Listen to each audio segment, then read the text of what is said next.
right. Do you want to say? God bless South Carolina. All right. No. You want me to follow that? I don't know about I can do it. Hey, it's just good to be back in South Carolina. I know if you guys know that I graduated from the College of Charleston just down the road, so that's exciting. So my sister was a C-17 pilot. She was stationed in North Charleston for a while. My parents were in Charleston, then they were in Aiken, and so this is like coming back home. But I just want to say something very quickly. This guy standing to my right is the real deal.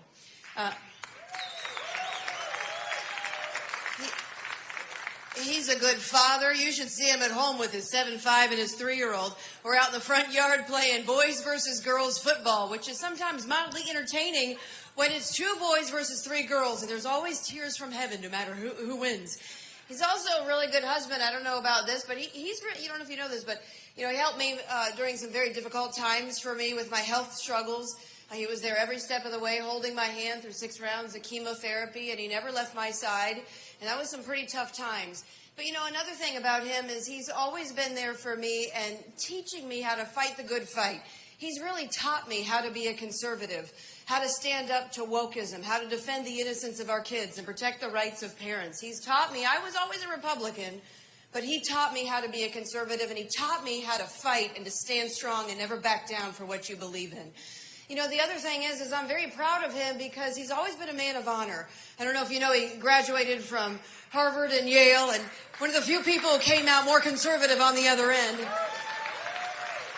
don't know how many people do that nowadays. But, I was just thinking, there's so many things that he could have done in life, right? But this was after 9/11, and he wanted to fight for the country that gave him opportunity and fight for the principles that make this country exceptional. So he decided to join the Navy and became an officer and deployed to Iraq in 2007 as part of the troop surge, and he was part of SEAL Team 1 as a JAG officer. And I have a unique perspective, too, because I watch him from behind the scenes as he's running the 3rd largest state in the nation, the 13th largest economy in the world, and I've just seen him, and I can't tell you, I've watched him win so many battles and so many things that we as conservatives have been wanting Republicans to do for a really long time and just haven't done. He's done it over and over and over again. It's like finally he looked to Florida as the beacon of freedom and hope to the world, and nothing could be more clear in my mind, and nothing could make me more proud of him when he held the line for this nation, and he saved this country during COVID. And he held up to all of those elitists in Washington, those unaccountable bureaucracies, those Republicans, those Democrats, and the media who are trying to get him to bend the knee every day of the week and twice on Sunday. And I can't tell you how gosh darn proud I am of him for everything he did for this nation during COVID to make sure that he preserved our livelihoods, our liberties, our rights, and our happiness. And I'll tell you, I could stand up here for hours and tell you stories about him. But nothing means more than when and I'm in Florida, and you've got a mom of young kids coming up with tears in her eyes because she said, I don't know what I would have done had Governor Ron DeSantis not been in a position to save my job, to ensure that my kids were in school, to make sure I can put food on the table for my family, that I could be with my loved one at the final moments of their lives because he was making sure that that was happening. And when you see somebody like this, who will stand in front of a freight train to defend what makes this country great, I'll tell you what, I am so proud of everything that he has done. And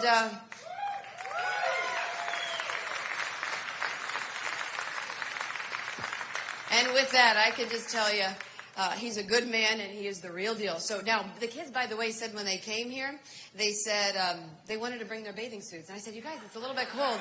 But they saw the water park on the way in, so we're going to go check that out. This is a beautiful place. We've been back here before, but I just got to tell you, I'm so proud, and I'm so honored that y'all took the time to be here. And God bless you, and God bless the great state of South Carolina.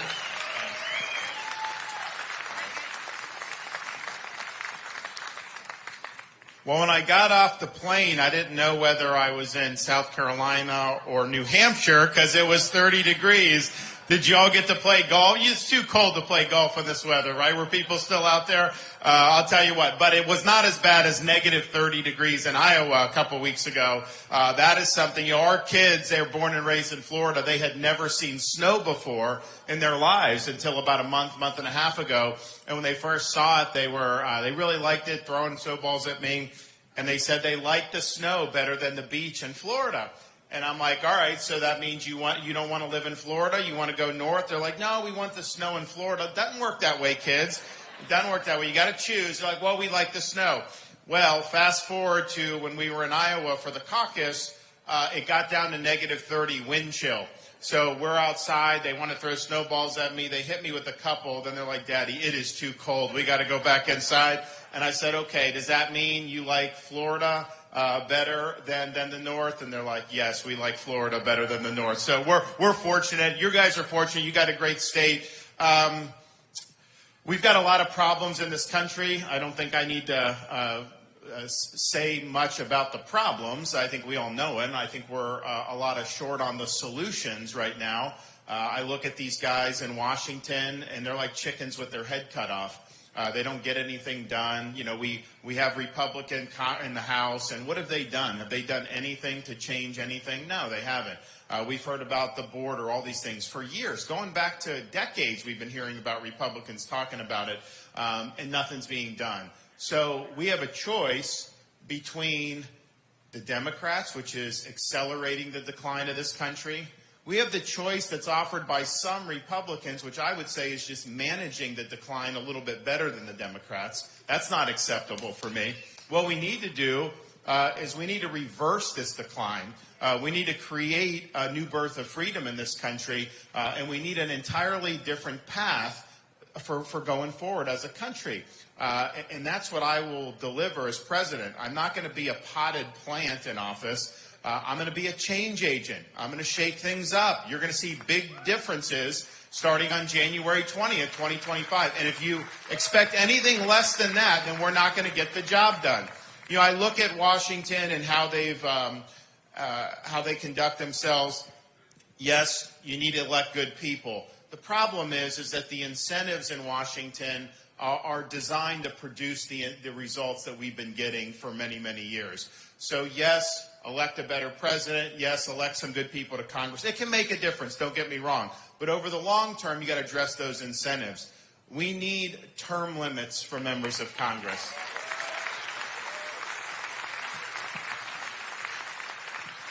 We need to do, like in Florida, a balanced budget requirement in the Constitution. Make them balance the books. So the national debt was $5.6 trillion at the turn of the century.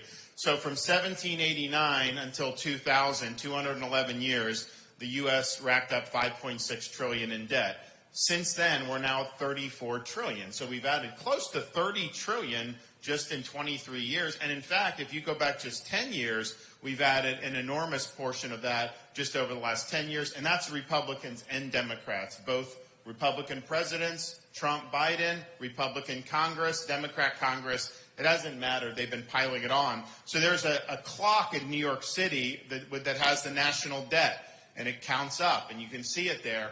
A buddy of mine who's a congressman from Kentucky, he's smart. He created that clock that can go on your jacket pocket. So he wears this on the House floor, the U.S. debt going up. So he gave me one of those, and I was thinking, well, thanks. I was like, but you're smart. Can you do one of those debt clocks for the state of Florida? Because if you did Florida, it wouldn't be counting up. It would be counting down, because we've paid off 25% of our state debt just since I've been governor.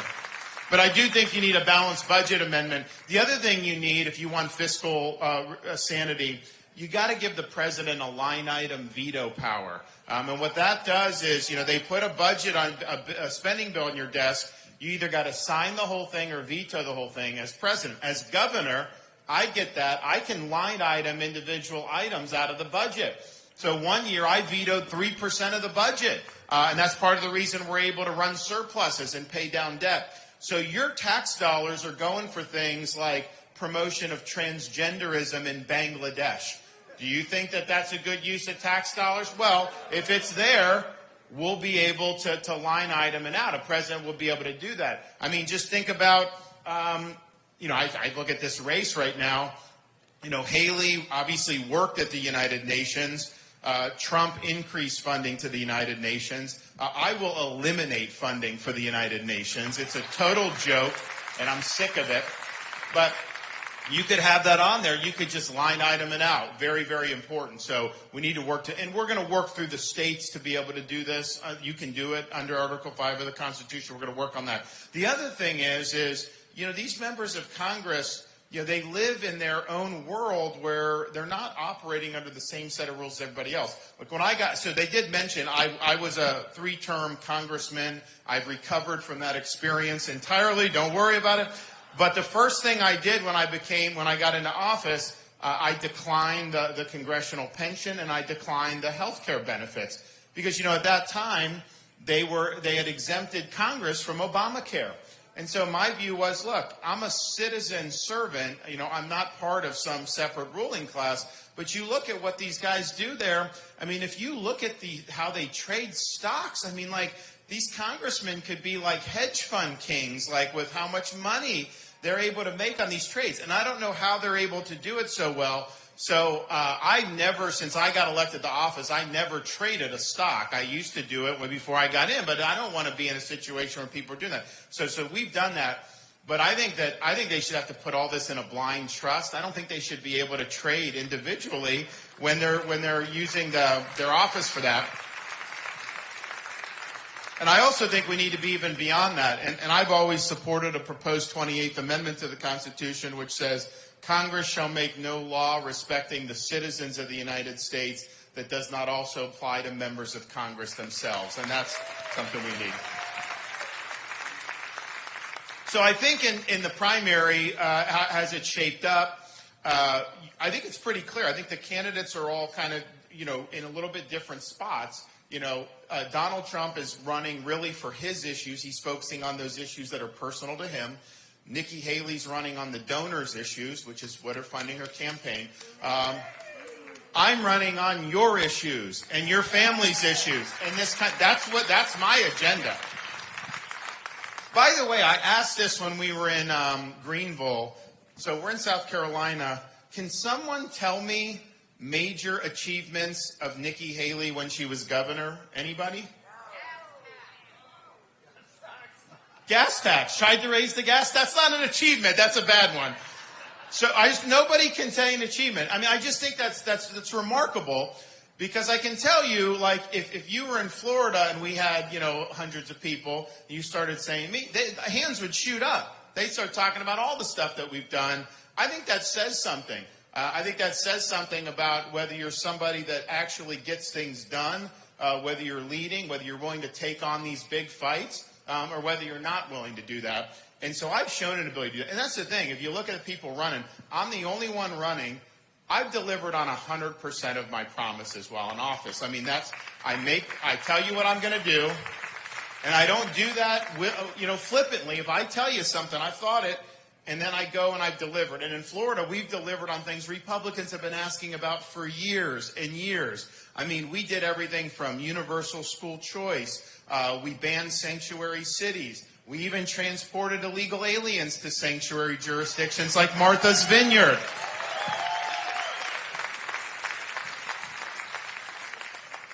We enacted constitutional carry to protect your Second Amendment rights. We eliminated this DEI from our public universities. They say it's diversity, equity, and inclusion, but it's really discrimination, exclusion, and indoctrination, and it's wrong and it has no place in our public institutions. We kneecapped ESG in the state of Florida, kept it out of our pensions, made sure they don't have social credit scores. We had record tax cuts in the state of Florida. We ran record budget surpluses, and I mentioned earlier, all Florida's debt from its entire history, we've paid down 25% of it just since I've been governor. Our state government per capita, the number of state workers, is the lowest per capita in the entire country. smallest cost per capita for government in the entire country. Our budget is half the size of New York's budget, and we have millions of more people than New York. And yet, when people move from New York to Florida, what do they tell me? Oh my gosh, you have better roads, better infrastructure, better services, better schools. And so it just shows you can do all this way less than what they're doing anywhere else. So we've been able to show that small government works. We banned China from buying land in the state of Florida. No farmland, no land near military base. We kicked them out of our universities. We did, oh man, we do so much stuff. I sometimes forget all the stuff that we do. We passed a Parents' Bill of Rights to make sure that parents direct the education and upbringing of their kids. That's very important. And on it goes. And we did a lot, did even more than that. But basically everything we said we do, we did. And that's what you should expect. You know, that's what this is. It's you run, you say what you're going to do, then you deliver it. The other thing I can say that no one else running can say, if you look at what's happening to this country and who's responsible for this, whether it's the open border, whether it's the crime, whether it's spending, whether it's the woke ideology, that is all being driven by the political left. I'm the only one running that has beaten the left time and time again. We beat the teachers' unions on COVID, on school choice, on forced union dues. We beat Fauci on COVID and made sure our state was free and our kids were in school. We beat George Soros on crime, and we removed 2 of the radical prosecutors who weren't enforcing the law. We beat Disney on protecting the innocent of our kids.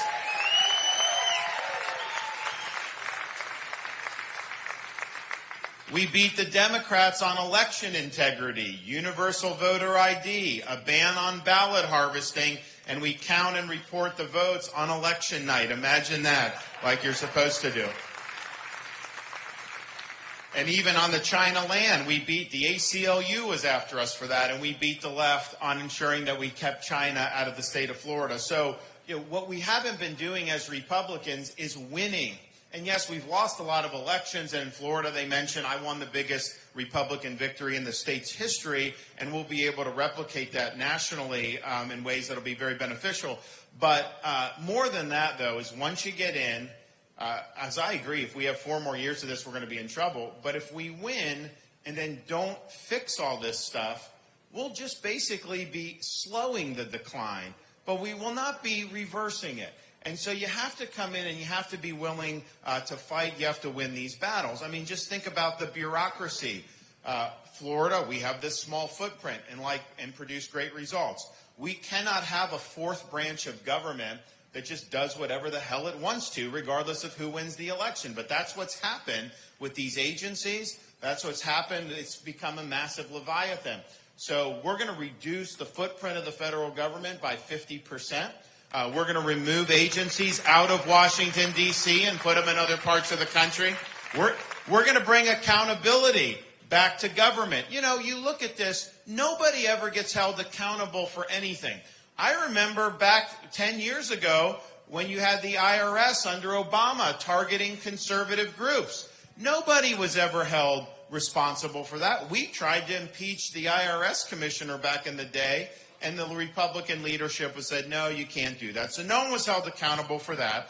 You look at the Russia collusion. Nobody was held accountable for that abuse of power. You had intelligence agencies, FBI, DOJ, basically perpetuating a hoax, and yet nobody's been held accountable. You look at Afghanistan withdrawal. You have 13 service members killed, which, I'm the only veteran running for president. Like I think veterans in particular, that doesn't sit well with us when you see that.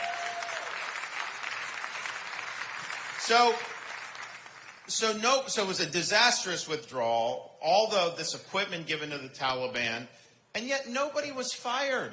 Not one person was held accountable. You have 8 million people that have come across this border illegally just since Biden's been in office. Has anyone been held accountable? I know they're saying they're going to go after Mayorkas, the DHS secretary. They should, but I haven't seen any accountability yet. So as president, I'm going to bring in an era of accountability to this government. And people in Washington are not going to like it. They're not going to be happy with it. Because why should they? They've been accumulating all this power for how long? And they do whatever they think that they want to do. But it's gotten bad because presidents have not leaned in. Congress has not leaned in. So if FBI is surveilling parents going to school board meetings, I'm firing those people. If you have DHS people facilitating illegal immigration into this country, I am firing those bureaucrats. I'm also the only candidate that is going to bring a reckoning for the disastrous COVID-19 policies of this government. They hurt a lot of people. They forced vax on people that did not need it or did not want it. We fought it all in Florida and protected people, but the fact is they did a lot to harm people all throughout this country, and yet none of them have been held accountable for lying about gain-of-function research, for lying about how the virus came from Wuhan lab, from lying about school closures and mask mandates and all these things. Fauci needs to be held accountable. CDC needs to be held accountable. NIH, they all need to be held accountable. So we're going to do that, and it's going to be really, really significant. And part of the accountability, I think, is with the border. Because, we've been hearing about this for so long. I was really supportive of of then candidate Trump's promise to build a wall along the border. I think that would have worked. And I don't think Biden would have been able to bring in 8 million people if we had a wall on the border. But, you got to figure out ways to get this done. And they didn't get it done. So here's how we're going to handle the border. We're going to declare it to be a national emergency on day one. We're going to mobilize all resources, including our military, to be on the border to stop the invasion cold. We're not going to let people in. We are going to build a wall and quote, have Mexico pay for it. The way you do that is not Mexico's not just give you money. What you do is you charge fees on remittances that workers send to foreign countries, Mexico, Central America. You raise billions of dollars every year, and you construct the wall. So we will do that. I think it's important to do.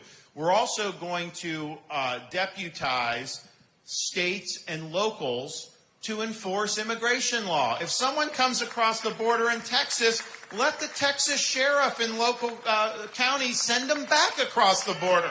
I mean, give me a break. We are also going to ensure that illegal immigration has a sanction, and that sanction is deport to their home country. You have to be willing to enforce the law and send them back. So we're going to do that, and that's going to make a big difference. And that's in Florida. I can show you how it makes a difference because people say, oh, you're not a border state. We're a maritime state. So I've got boats that will try to come into Florida from these islands, Haiti, Cuba, other places. And the Coast Guard is there to interdict, but they don't have enough boats. So when we started having ships come, these little boats come in, I'm like, all right, we can't have this. People being dumped in the Keys or dumped in places in Florida. So I mobilized all of our maritime assets. We filled in the gaps where the Coast Guard wasn't. So when these guys would come from like Haiti, they'd get stopped. We'd stop them. We'd turn the illegals over to the Coast Guard, and then they'd send them back to Haiti. Well, guess what? When people figured out that was going to happen, why would you get in a boat, go over choppy waters, knowing you're just going to end up right back where you started? So the number of boats that tried to come declined dramatically because we had enforcement. Same thing with the southern border. Why are you going to pay a coyote $7,000 to try to smuggle you into the United States if the result is you just get apprehended and sent immediately back to your home country? So you're going to see far fewer people trying to come illegally, and you're going to have much better enforcement of those who end up getting here illegally. And that's important. But maybe the most important part of that is we're going to hold the Mexican drug cartels accountable for the deaths that they're causing with fentanyl. And that means treating them like foreign terrorist organizations. And yes, it means authorizing the use of military force. They are invading this country, and they are killing our people in record numbers. And I've met parents all across this country who have lost kids to fentanyl. And what you find is a lot of times the kids are not addicted to drugs. Maybe they buy one pill thinking it's something else. Maybe they're stressed out. And look, they shouldn't do that, obviously, but when it's laced with fentanyl, it can poison them to death right on the spot. We had a thing in Florida, a case. There was a family that rented an Airbnb unit. There's an 18-month-old crawling on the carpet, and there happened to be residue left over from the previous tenant of fentanyl. The residue alone killed the 18-month-old. How is this acceptable in the United States? Yeah, Biden doesn't care. These folks in D.C. don't care. A lot of the Republicans don't care. What the Senate, they're trying to do this immigration compromise, which is a joke. Basically, they're going to be facilitating more illegal immigration. They're giving them benefits like work permits. They're increasing immigration into this country. I've not heard one voter tell me in this whole travels that that's what they wanted to do, because they're not standing up for you. They're standing up for other interests. So this is unacceptable. And I think a president not only has a right, you have a responsibility when your people are being killed to fight back and put an end to it. And we are going to do that.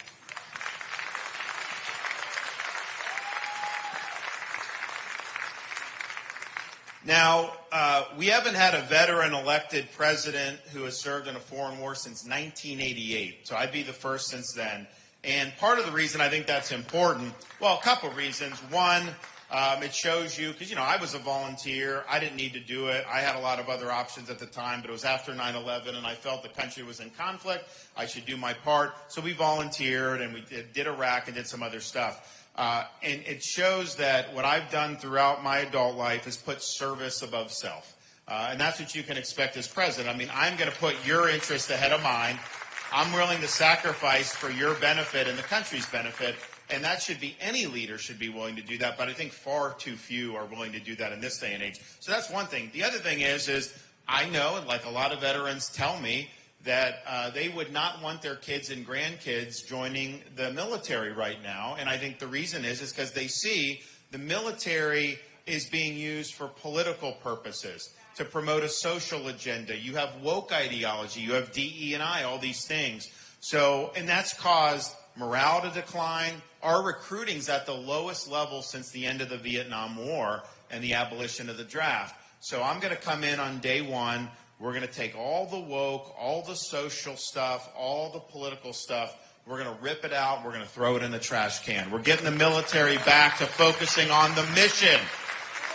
And that's going to increase, it's going to increase morale. It's going to increase recruiting. And then as president, I'll be somebody that will be very vocal, using the bully pulpit, telling young people that service in the military is a noble endeavor.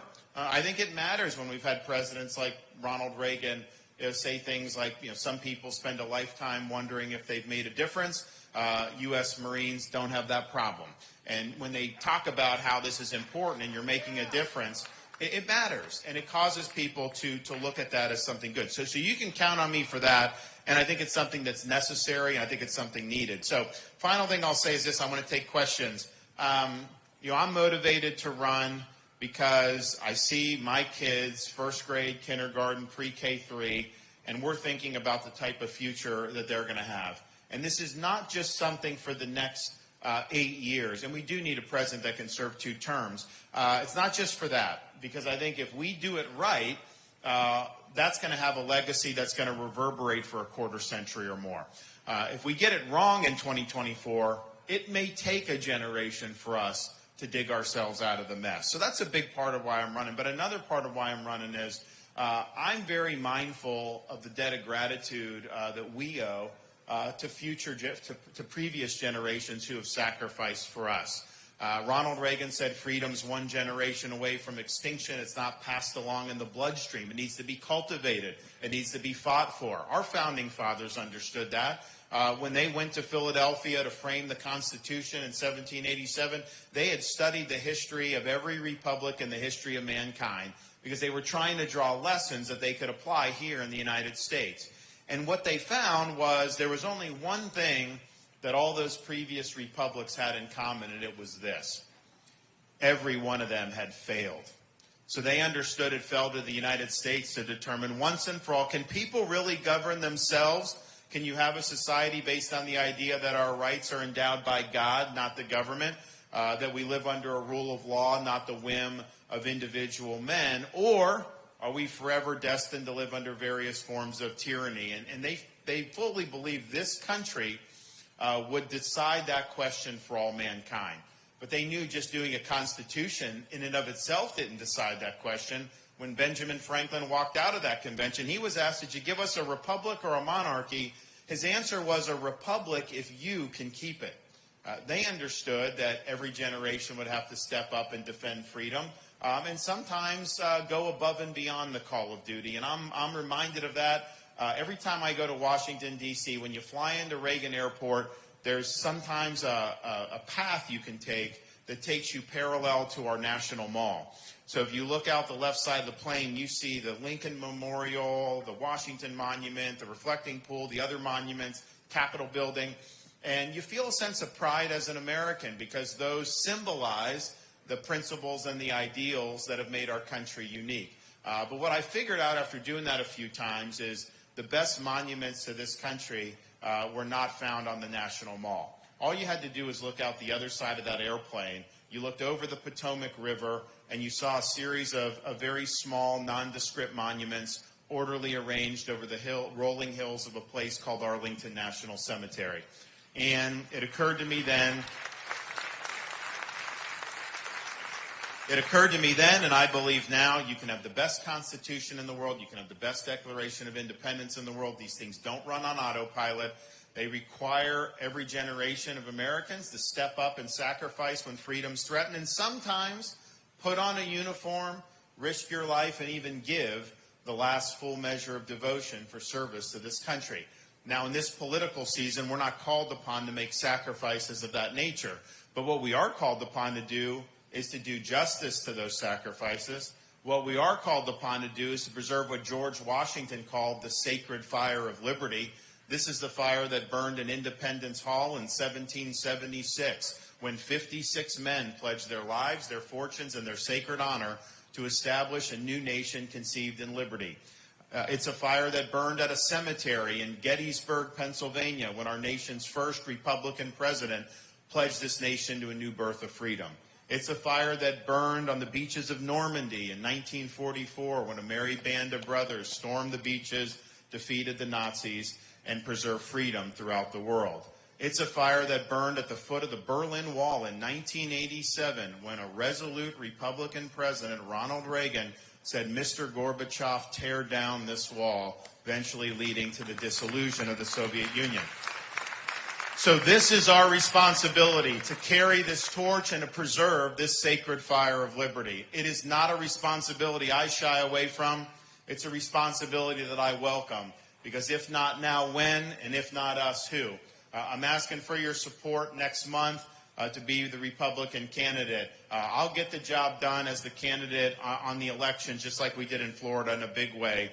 As a leader, I'll always conduct myself in a way you can be proud of. And as your president, I promise you this, I will get the job done. I will not make any excuses, and I will not let you down. Thank you all. God bless. All right. All right. God bless you. All right. Anyone got questions? Yes, ma'am. I think you did a fabulous job in Florida, and that's exactly what I want for my country. With the Congress crazies, how are you going to make that happen? Do you have a plan for that? Sure. What's your name? Susan. So that's a great question. So Susan talked about, we did all this in Florida. It would be great to replicate that nationally, but you've got a really dysfunctional Washington and dysfunctional Congress. So what's the plan? Well, part of it is just there's a lack of leadership in Washington. Ronald Reagan, he had a Democrat House all 8 years, and he was able to do. Why? Because he articulated a vision that resonated with the people, and then they told their representatives, get in line for this. So we're going to have the vision. We'll definitely be able to coalesce the Republicans. There's no question about it. We showed how to do it in Florida. In Florida, when I became governor, the legislature and the governor had been at loggerheads for like the previous 10, 15 years. And I was able to come and really get it moving. But it's not just they have to do what I say. It's articulating a vision that has support in their communities so that they're doing what's in their interest politically, and then you're working with them as a co-equal branch of government. So we've got a great record of doing that in Florida. I understand the swamp is treacherous, but we'll be ready to go to get it done. Yes?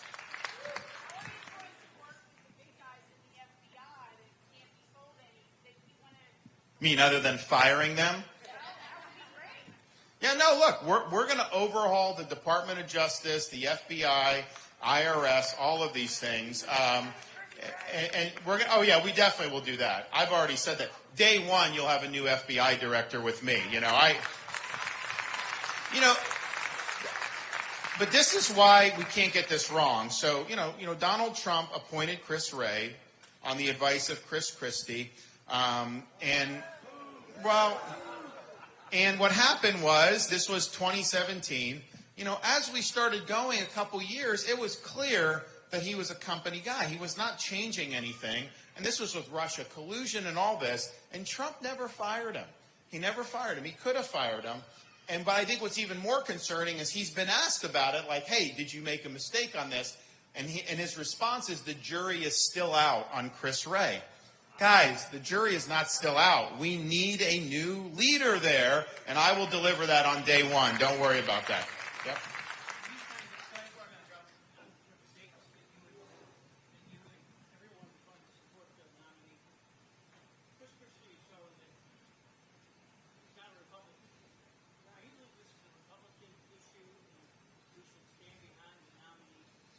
Well, I signed a pledge and I honor the pledge. If I had no intention of honoring it, I wouldn't have signed it. When I give my word, you can count on that. That's just how I am. Yes, ma'am. Good. How are you doing?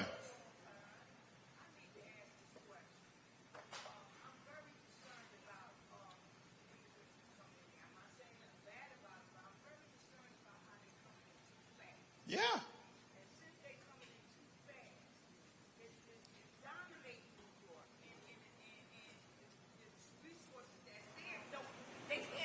Can't. And we're just letting anybody in here. So if they decide to take over us and throw them over and throw all of us into their country, they can. And I think that's a big concern. So I just want to know how long do you think it would take to build a wall, number one, and what do you have in place to make sure if they did come through, what would they do? They shot or they kill? I'm sending them back. I'm not letting them through. That's what we need. And the ones that are here have got to go back. And you're right. Part of it is it's illegal, which is a problem. But even if it was legal, we can't absorb this many people. Like New York City, they had to close a school, send the kids home, and deprive them of education because they commandeered the school to house illegal aliens. Are you kidding me? What a joke. So you can't, mass immigration doesn't work, period. Whether it's illegal or legal, you just get overwhelmed. The hospitals get overwhelmed. Schools get overwhelmed. Criminal justice, all this stuff. And the thing is these criminal aliens that come and commit crimes, that's, look, we're tough on crime in Florida. Our crime rate's at a 50-year low. We support the police. We do everything that's right. We hold criminals accountable. But it's like, crimes happen and you punish people. You try to prevent as many as you can, but it's just life that happens. But a crime committed by an illegal, by definition, is a failure of government. Because if you just would have kept the illegal out, that crime would not have happened. So we've got victims in this country that have been victimized by illegal aliens. And then you have cities and states that facilitate it. So when I'm president, I'm cracking down on sanctuary cities and sanctuary states. It's wrong to have California thumbing its nose at the law. In fact, we had I did this debate with Gavin Newsom a couple months ago, Governor of California. That was good, yeah. And so, well, look, people say, why did you do it? He's not running. First of all, he wants to run. They're waiting for Biden, Everyone knows Biden's 6 fries short of a Happy Meal. The question is he not going to run? I don't know, but they're all scheming, so I knew that. So I just wanted Republican voters to see you need a nominee that's going to take on any of these people. And we showed that. And so I wanted to do that, prepare. And then I also knew I had other Republican debates, so I had to prepare debating against somebody that was almost as liberal as Nikki Haley. So we did do that too. But part of the thing about the California, so I was researching kind of their policies. L.A. is a sanctuary jurisdiction. So there was a illegal alien had been deported multiple times, in the criminal system multiple times. L.A.'s got him. ICE, Federal Immigration and Customs Enforcement, had placed what's called a detainer on this guy, which means release him to ICE, don't release him into the community. But LA does not work with ICE. They will not follow federal immigration law. So instead of just turning him over to ICE so he could have been deported again, they released him back into the community. What does he do? He murders the mother of a 3-year-old child. So this is what happens when you don't have rule of law in this country. So the times are going to be a-changing on that, and we are going to get the job done for you. So, yes, ma'am.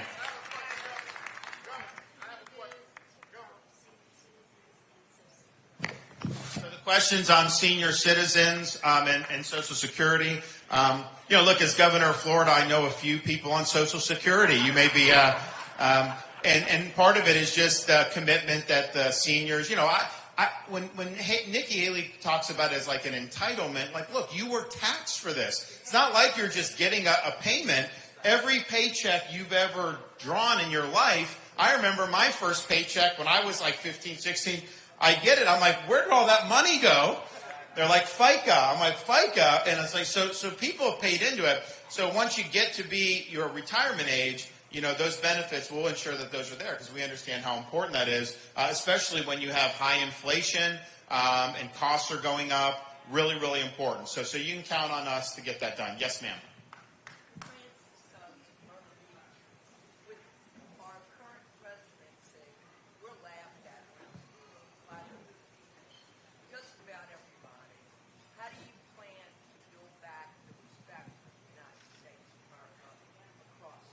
Great question. So the question was about Biden is viewed as weak around the world. I think a lot of the problems that we're seeing are driven in part by his weakness inviting some of the bad guys to rear their ugly head. And you see the Houthis in Iran and a whole bunch of stuff. Look, it's just about leadership. It's about coming in, being very clear. I believe in speaking softly and carrying a big stick. I'm not going to be bellicose, but I'm going to be very clear about people that are allied with us. They're going to have a great friend in the United States of America. And we don't mean any harm to anybody. But if you're an enemy of the United States and you wish us harm, you will rue the day that you try to mess with the United States of America.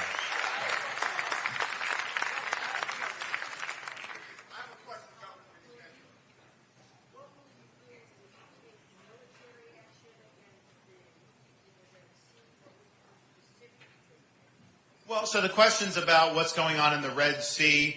So we obviously, I'm a Navy guy. The whole purpose of the Navy is rounds on target and sea lanes open. We're not going to allow terrorist groups to just take over international shipping lanes, and that's something that's been a bedrock principle of this country for a long time. I mean, our founding fathers fought the terrorists of their day, the Barbary pirates. And so, of course, we're going to make sure that the shipping lanes are open. And if terrorists are allowed to commandeer shipping lanes, that will wreak havoc on the economy eventually, and you will see inflation and a bunch of other stuff. Yes? Well, you guys can both go, one after the other. Well, hold on, I know, but go ahead.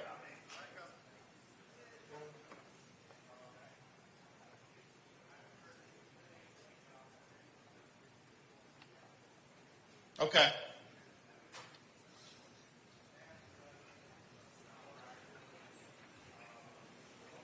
Are you a veteran? Okay. Sure. Thank you for yours.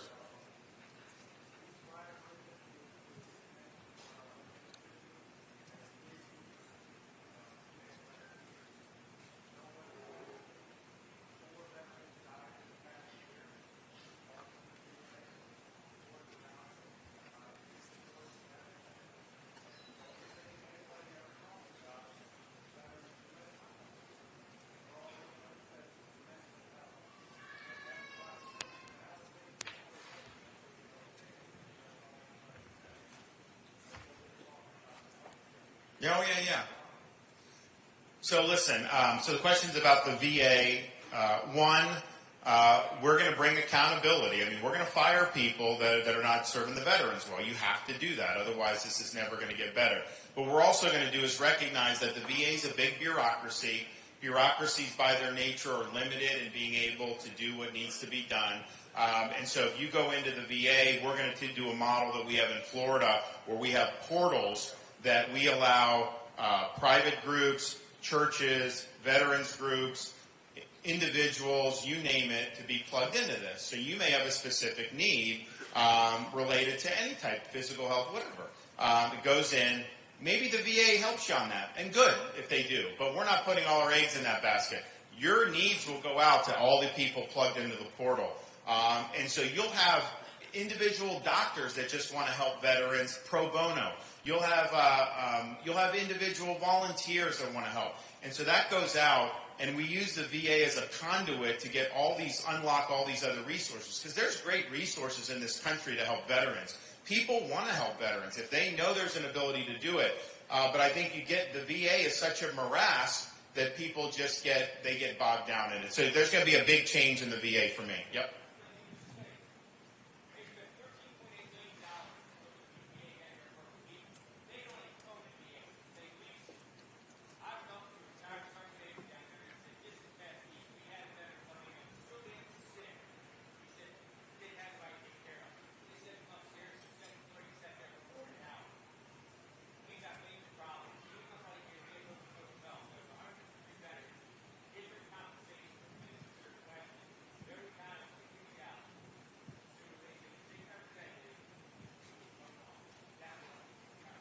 Well, look, Congress, I mean, these guys just don't do anything. Yes, sir. What can you do to stop these rogue prostitutes in all these states and just let people go? I'm not talking rules. I've been in trouble when I made mistakes, and I had to pay for it. Yeah, no, look. I'm not complaining. I did wrong. What do we do about these people that go in stores that people work their ass off to own, and build, and somebody, look, I'm not trying to be rude. It's not rude at all. Those policies that you're identifying, they're destroying communities in this country because the rule of law is basically not being enforced. And what happens is, you're right, you basically legalize shoplifting in some of these places. The stores go out of business. It's bad for the economy. It's bad for... I'm not going to allow it. No, you shouldn't. So here's what we're going to do.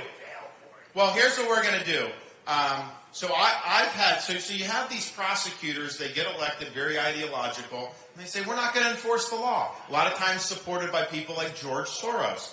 So we had two in Florida that said, enacted in ways where they weren't enforcing the law. So I suspended them from their post and removed them from their post. Like, you got to take action. Now, federally, I think what we do is we use the Justice Department civil rights to go after these folks because they're violating the civil rights of the people by not enforcing the rule of law. You have a right to, under the federal Constitution, a Republican form of government. The Founding Fathers put that in there. And I think that has to mean that the rule of law is upheld. If you're a prosecutor and you don't like certain laws, then resign your post, run for the legislature, and try to change the law. You don't have a right to veto the law on yourself.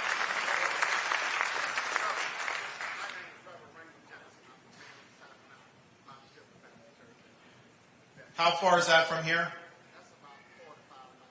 Okay. We are. That's right. I want to ask you a question. Just your honest opinion. You think Trump lost the election last year? I mean, you ran the real election. You think Biden won the election? Well, here's the thing. So this is what you can take to the bank with me. January 20th, 2025. Someone's going to be on that stage with the left hand on the Bible and the right hand in the air. And if I'm the nominee, that person will be me. I will get the job done. And so, you look at all this stuff. Now, I think you look back in 2020 with COVID, in Florida, I didn't let them change the rules. we ran an election. And it was counted, and it was fine. Some of these other states took many weeks to count the votes, and they did the mail-in ballots and stuff. And I disagree with that. I think that's wrong. But here's what a lot of people don't know. The mail-in ballots were funded by the CARES Act from March of 2020 that Trump signed. $2 trillion plus spending, all debt, all printed money, set the stage for one of the worst pieces of legislation in American history. It had $400 million for mail ballots. So they funded this, and they were incentivizing states to do it. So these states just sent ballots out to everybody. It's not the way you want to run an election, but you certainly shouldn't have signed $400 million over for it. So I would not do that. We'll be ready in every state to utilize whatever resources we need. If there's ballot harvesting allowed, I don't think it should be. We banned it in Florida, but I'm going to harvest in states where it's allowed. I'm not going to fight with one hand tied behind my back. Yep. I'm aligned with your message. I think most of us are. I think you're sincere in what you're saying. I also watch the polls very closely, and I'd like to know, what do we need to do to get this done? Well, look, we have a situation here where the media is leaning in very heavily on one candidate. I think the liberal media wants Trump because I think they think that that'll be easier for Biden. The Democrats are waiting for all this, and they've gone very easy on him in terms of the media coverage compared to what they used to do. They used to be round-the-clock attack, and they've kind of been like that. Now, he's inevitable. If he gets the nomination, it's going to turn on a dime. The polls are going to turn on a dime. You're going to see all that happen. So that's just the reality. And so what I would say is what the Democrats don't want is they don't want a guy like me out there holding Biden accountable and talking about what we're going to do. They want to talk about all the issues surrounding Trump. That's how they can win. They're not going to be able to win if it's an election on the issues. And so I think as more Republicans see that. I will say this, though. We have 4 candidates basically at this point: Biden, me, Trump, and Haley. I'm the only one that's not running a basement campaign, meaning I will take your questions. I will do debates. I will show up. No one else will do a debate. Trump has not been willing to debate the entire time. Haley was supposed to, we had a debate scheduled Thursday night in New Hampshire, which was, they always do this debate for the New Hampshire primary. She refused to show. CNN had one on Sunday. She refused that one. And so it's like, I'm proud of my record. I'm proud of my vision for this country. I want to be able to have opportunities to be able to do it. But what does that say about these candidates if they're not willing to just stand on a stage and speak to you and speak to the American people? Look, I think that's true. And I think that obviously it's that strategy has worked for Trump so far because, he's very well known as it is, and he's got a whole, organisms of these media from cable channels to websites that are all in for him, and so they're going to carry his message. I get that. But I think the right thing to do would be to show up, answer your questions, and do all this stuff. So, yes, sir.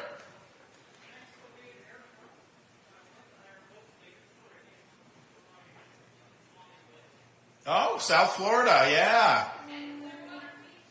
Okay, that's close to my neck of the woods. Dunedin. Oh, yeah. When did you sell it? Oh, yeah. Okay.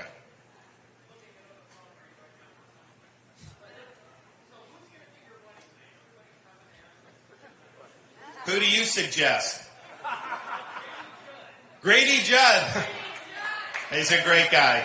Unfortunately, you can't have the same from the same state to do it. Well, listen. Here's what I say about that because I think it's presumptuous. I mean, I've got 8 delegates. Trump's got 20. You gotta get there.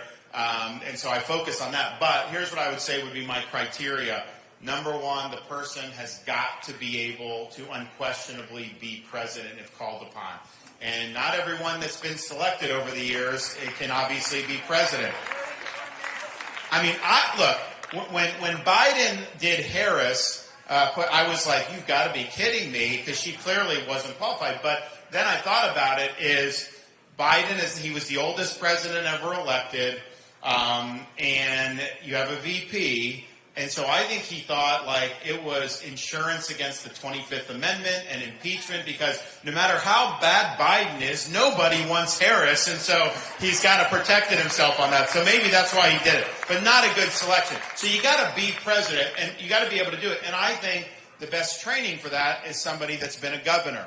Now, that doesn't mean that that's the only people I would consider, but when you're a governor, you're in executive responsibility. You're overseeing the executive branch. You work with the legislature. Those are the skills that you need to be president. The other thing is it's got to be somebody that shares my vision for the country, because you don't want to go run an election, you win, American people endorse your vision, something happens to the president, then you have a VP that goes in a different direction.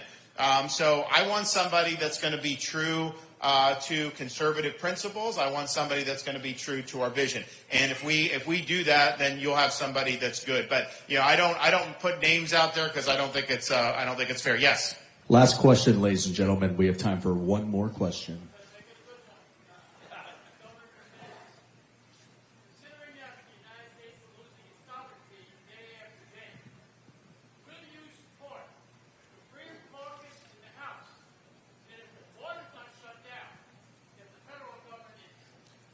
Of course you have to shut the border down. They should not allow anything to happen until the border is shut. I will say this, though. Biden could do it right now if he wanted to. He really could. So with me as president, there are things I want Congress to do, and we're going to work with them. But day one, when we declare that emergency, you're going to see rapid change. It's going to be a really, really big deal. So stay tuned. And here's the thing with the sovereignty as well. That's one of the reasons why I don't think you should be funding the United Nations. Why are we funding this ridiculous institution? I'm not giving any of my sovereignty away to the United Nations. It's another reason why I am going to stop this treaty with the World Health Organization, which is basically a lockdown treaty. And so Biden is trying to do it. Day one as president, we rip it up and throw that in the trash can, and that's going to be dead on arrival. The other thing that we're going to do, which is a threat to freedom, is they're trying to do something called a central bank digital currency.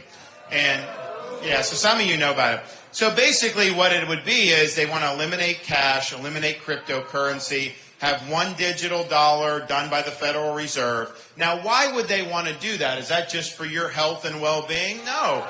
It's because they would then have supervision over your transactions. You'd lose financial privacy, and they would be able to prevent you from making certain transactions, like they did in Canada with the truckers and stuff. So you would end up being in a situation.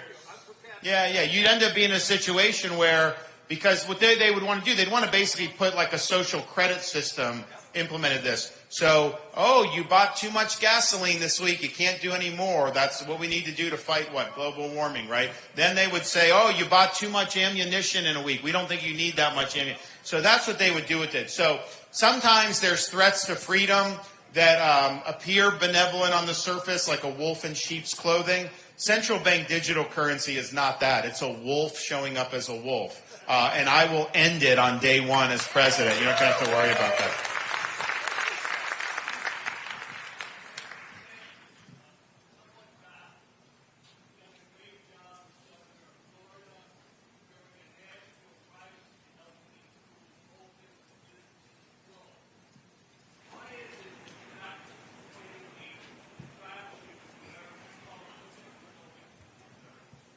Well, look, I think that I've got to break through a lot of clutter out there in ways that other candidates don't. There's other candidates that get elevated. I got to break through the clutter. That was kind of the thing with Iowa was, we're on the ground there, and Kenyon, I've had $50 million spent against me. That's more than anybody's ever had up to this point in a presidential election. So there's a reason. Because they know I would be effective and a game changer, there's a reason why people are coming at me. So I'm getting it from all sides. But here's the deal. Look, I think that the American people, as you've seen more the field narrow, we've got a choice. It's coming to be pretty clear. And I think that when people look at it, I'm the best choice. Yes, sir. What's that?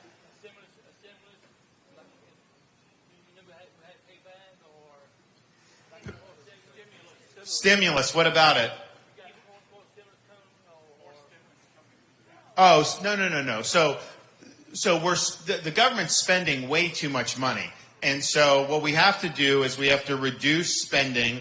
That will lower interest rates. It will lower inflation rate. You're going to end up having more purchasing power. We need to refinance our debt at lower rates because we're spending $900 billion a year just to service the interest on the debt. So I think when they're writing hot checks, I remember back when COVID happened, they did the CARES Act, $2 trillion, and these economists were saying, "Oh, you're not going to get any inflation out of this." The inflation happens 18 to 20 months after you print. But then they did another $2.2 trillion in December of 2020, and then Biden did $1.9 trillion when he got in. Like, you can't have that much printing and not have inflation go up. So it is. Last one, yes. Robin and Steph, Myrtle Beach. What are you going to do about education that can lower the interest and all that with the economy? You can fix our economy. How would you go about making college or any more education more affordable for the single parents or people that are raising their children on their own? Great, yeah. Well, we're going to do a lot. So we're going to do just like we did in Florida. So in Florida, we have universal school choice for K-12. So you can go to your local school, public school. You can go to other schools in your school district. You can go to a charter school, which is a public school but not run by the district or the teacher union. Or you can get a scholarship to go to private school. And that has caused us, in U.S. News, we're ranked #1 in education now, Florida. That wasn't true 20 years ago. So that's one. Two, protecting the rights of parents to direct the education and upbringing of our kids, and ensuring our schools are educating kids but not indoctrinating kids. And that's what we've done in Florida. This is important. Higher education, we have not raised tuition since I've been governor. So in-state tuition is about $6,300 a year for Floridians. And oh, by the way, we give in-state tuition. Your grandparents can qualify you for in-state tuition in Florida, since we got a lot of grandparents. Out-of-state tuition is about $16,000, and we've held the line on that because when they raise tuition, they just increase the administrative bloat of the university. It's not increasing the actual results. Federally, what we're going to do is all student loans, we're not going to have taxpayers on the hook for people's student loans. It's wrong.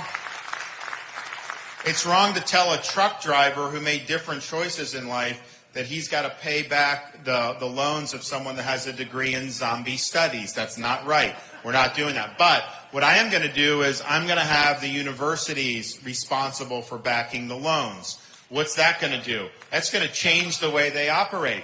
They're going to have to operate more efficiently. They're going to have to try to graduate students on time. They're going to have to focus courses of study on things that are actually going to be good when the student gets out. So that's going to put a downward pressure on the rising costs, because they have all this glut of loan money that comes in that they're never responsible for. So they don't care if you're going to school for 6 years.